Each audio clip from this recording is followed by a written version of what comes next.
We used to say Key West was the last outpost in the U.S., the end of the line. There was no place else to run to.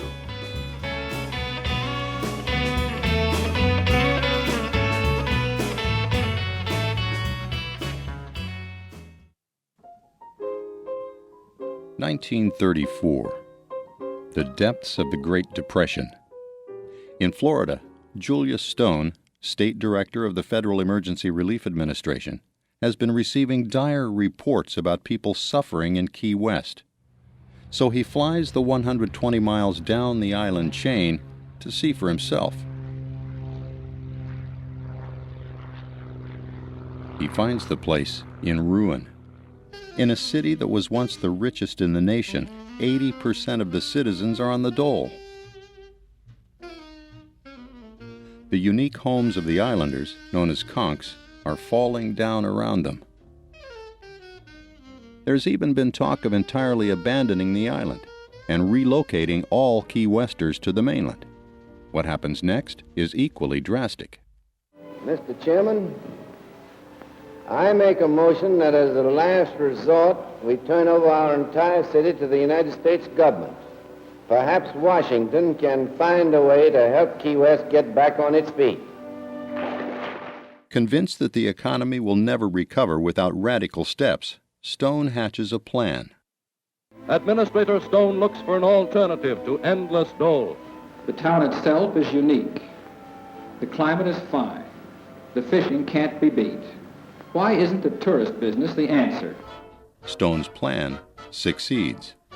The plan did work. In the middle of the 1930s, when the economy was still trying to climb out of the abyss into which it had fallen, tourism in Key West soared.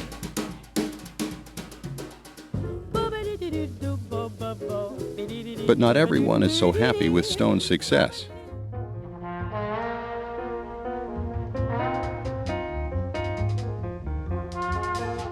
Before it had sunk into complete ruin, Key West had already attracted a group of avant-garde artists from bohemian enclaves like Greenwich Village and Montmartre.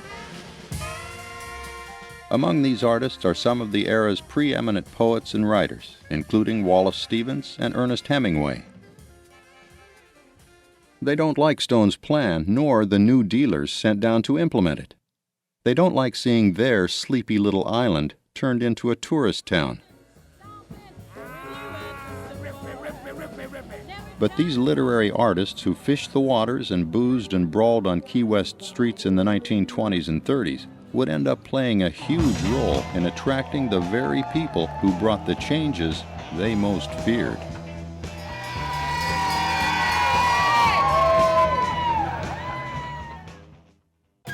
One of the first truly important literary figures to use Key West in his own work and whose reputation drew Key West along with his own was the poet Wallace Stevens. Wallace Stevens was coming to South Florida on business and found himself finishing up business early, had a couple extra days, and decided he'd take a ferry down to Key West and see what it was all about. And he loved it, and he wrote letters to his wife saying how great it was, and that she would have to come back with him next year. He ended up coming back year after year for 10 or 15 years, never bringing his wife, but in fact there's a letter where he writes, essentially, Key West is great, and there are no ladies here, so one can do as one pleases. The pace was very, very slow, and there were still plenty of remnants of that early 19th century exotic, cosmopolitan, crossroads of the world atmosphere on the island. And Stevens understood it and could see it in his mind's eye and translate it into words. Then we, as we beheld her striding there alone, knew that there never was a world for her except the one she sang and, singing, made.